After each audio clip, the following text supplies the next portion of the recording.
Welcome back. Break پہ جانے سے پہلے عامر بلال صاحب نے کہا کہ شاید کچھ ایسے قوانین موجود ہیں پاکستان کرکٹ بورڈ کے پاس کہ وہ پارلیمنٹ کے سامنے یا سپورٹس منسٹری کے انڈر نہیں آتے. حاجی عدیل صاحب، آپ کی اس کے بارے میں کیا رائے ہے کہ پاکستان میں کچھ ایسے ادارے ہیں جو اپنے آپ کو پارلیمان سے بالاتر سمجھتے ہیں یا پارلیمان کی دسترس سے اپنے آپ کو بالاتر سمجھتے ہیں؟ دیکھیں، ایسے ادارے جیسے پاکستان کرکٹ بورڈ ہے یا کھیلوں کے کچھ اور ادارے ہیں، اگر یہ رجسٹرڈ ہوئے ہیں انڈر سوسائٹیز ایکٹ ہوئے ہیں یا انڈر کوئی پرائیویٹ لمیٹڈ کمپنی بنے ہیں، لیکن یہ میں نہیں کہہ سکتا ہوں کہ مختلف ادارے کس طرح رجسٹرڈ ہوئے ہیں، میرے علم میں نہیں ہے.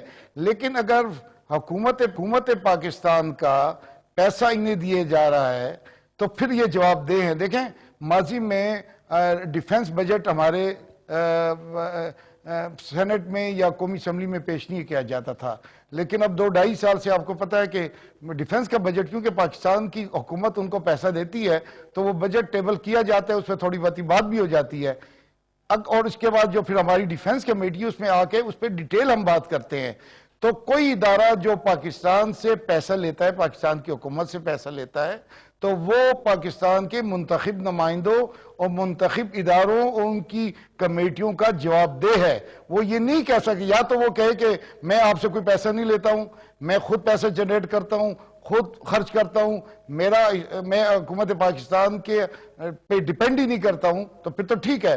جب پیسے آپ حکومت پاکستان سے لیں گے، وزارت خزانہ ہمارے بجٹ سے پیسے دے گی، تو پھر آپ حکومت پاکستان کو آنسریبل بھی ہوں گے، پارلیمنٹ کو بھی ہوں گے، حکومت پاکستان کو بھی ہوں گے، سپورٹ کے منسٹر کو بھی ہیں. اگر سپورٹ کے منسٹر کوئی جواب نہیں دیتا ہے تو سپورٹ کے منسٹر کو بڑا ڈراسٹک اسٹیپ ان شخصوں کے خلاف اٹھانا چاہیے.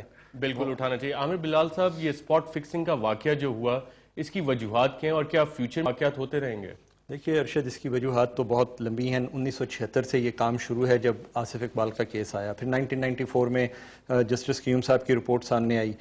اس کے علاوہ گاہے بگاہے پاکستان کی ٹیم کے ساتھ بہت سارے اس قسم کی چیزیں جو ہیں وہ وابستہ رہی ہیں.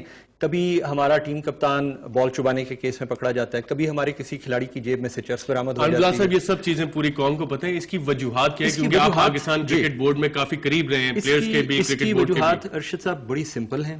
ہمارے کھلاڑی زیادہ تر بڑی ہمبل بیک گراؤنڈ سے آتے ہیں، ان کی تعلیمی بیک گراؤنڈ بہت کم ہے، اور اس کی بھی ایک اور بڑی بنیادی وجہ ہے جس کی طرف میں آپ کی توجہ آج پوری قوم کی آپ کے پروگرام کی طرف سے دلانا چاہتا ہوں.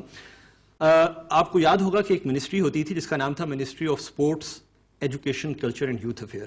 1980 کی دہائی کے آغاز میں اس منسٹری کو توڑ دیا گیا اور سپورٹس کو ایجوکیشن منسٹری سے علیحدہ کر دیا گیا. پھر ان منسٹریز کے مابین کوئی انٹر منسٹریل کوارڈینیشن نہیں تھی، اور ہمیشہ ہمارے ملک میں کھیلیں کوئی قومی پریورٹی نہیں رہی ہیں، اور کھیل کو ہمیشہ ایک ایکسٹرا کیریکولر ایکٹیویٹی سمجھا گیا ہے، کو کیریکولر ایکٹیویٹی نہیں سمجھا گیا. جب یہ تعلیم کا حصہ ہی نہیں رہے گی تو آپ کے پاس پڑھے لکھے کھلاڑی ایجوکیشن انسٹیٹیوشن سے آنا بند ہو جائیں گے، اور وہی ہوا ہے. اس وقت آپ کے پاس جو کھلاڑی ہیں وہ گلی محلے کا پروڈکٹ ہیں، اور آپ کے آج جو سیالکوٹ میں جو آپ کا انسیڈنس ہوا ہے، اگر آپ اس کی روٹ کاز میں جائیں تو وہ انسیڈنس کہاں سے شروع ہوتا ہے؟ وہ ایک کرکٹ گراؤنڈ سے شروع ہوتا ہے. لہٰذا یہ بات اس وقت نہایت توجہ طلب ہے، اور تمام حکومت کے عہدیداران کو اس چیز کے اوپر سیریسلی سوچنا ہوگا کہ اگر آپ نے اس ملک کے یوتھ کو کوئی مستقبل دینا ہے تو سپورٹس ایک ہیومن انٹینسو انڈسٹری ہے جس کی طرف آپ کو انہیں لانا ہوگا. اس کے علاوہ آپ کو لائف سکلز اپنی ایجوکیشن میں لوگوں کو امپارٹ کرنے ہیں. خالی 1000 میں سے 990 نمبر لینے سے انسان کوئی جینیس نہیں ہو جاتا. اگر اس کے اندر لائف سکلز نہیں ہیں، اس میں ٹیم سپرٹ نہیں ہے، اس میں ڈسپلن نہیں ہے، اس میں یہ ساری چیزوں کی ضرورت ہے. طارق عظیم صاحب، کیا آپ سمجھتے ہیں کہ واقعی پاکستانی پلیئر اسپاٹ فکسنگ میں انوالو تھے؟ دیکھیں جی، اس میں ابھی تک کوئی چیز پروو نہیں ہوئی ہے، تو ہمیں جیسے کہتے ہیں کہ انوسینٹ ٹل پروون گلٹی، یہ تو انگلش لا ہے، اور وہاں پہ امید ہے کہ وہ اسی طرح رہیں گے اور اسی پرنسپل پہ کام کریں گے. یہ جو فلم سامنے آئی ہے سوائے اس کے کہ ویڈیو ایک ایویڈنس ہے، بڑا عجیب سا ایویڈنس ہے.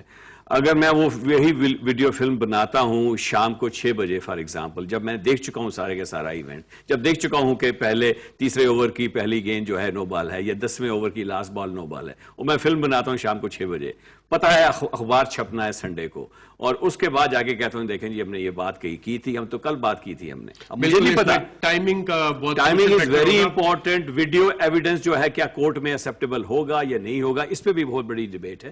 تو میں اس قبل از وقت ہوگا بہرحال چاہیے یہ تھا کہ ہمارے جو پلیئرز ہیں ان کو میڈیا سے اور اس قسم کے جو یہ کیریکٹرز ہیں جو اپنے آپ کو کہتے ہیں کہ یہ ہم ان کو پیسے دلا سکتے ہیں یا ہم ان کے مینیجرز ہیں واٹ ایور، ان سے پرے رکھنا چاہیے تھا ان کو، جہاں پہ مینجمنٹ ہماری فیل ہوئی۔ بالکل، نیوز آف دا ورلڈ کی شاید 20 لاکھ سرکولیشن ہے۔ حاجی عدیل صاحب، کیا آپ سمجھتے ہیں کہ یہ پاکستان کرکٹ ٹیم کے خلاف ایک سازش ہوئی ہے؟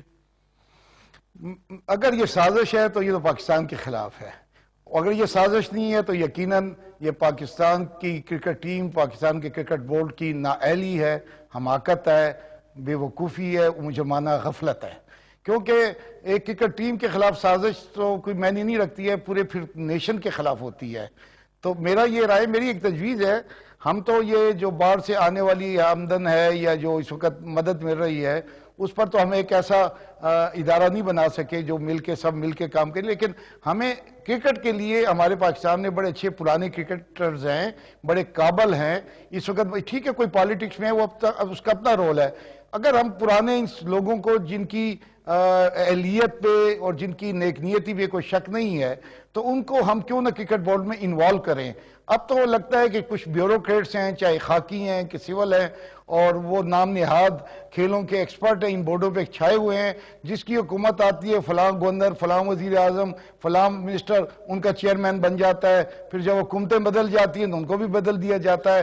ہم نے تو کبھی کوئی نہیں دیکھا کہ فٹ بال کی ایسوسی ایشن کا جو سربراہ ہے وہ کوئی واقعی فٹ بال کا بڑا ایک ماضی کا قابل ہیرو ہے۔ یہ کرکٹ کا وہی لوگ ہیں، کوئی جنرلز ہیں، فوجیوں کی حکومت آتی تو جنرل بیٹھ جاتے ہیں، اور جب سول گورنمنٹ آتی تو اپنے دوست یار بٹھا دیے جاتے ہیں۔ تو ایسا نہیں ہونا چاہیے، کم از کم اس بالکل حاجی عدیل صاحب، ایسا نہیں ہونا چاہیے۔ جب ملٹری حکومت آئے تو ملٹری جرنیل کو بٹھا دیا جائے، اور سویلین حکومت آئے تو دوست یاروں کو بٹھا دیا جائے۔ اس پہ مزید بات کریں گے ایک چھوٹے سے وقفے کے بعد۔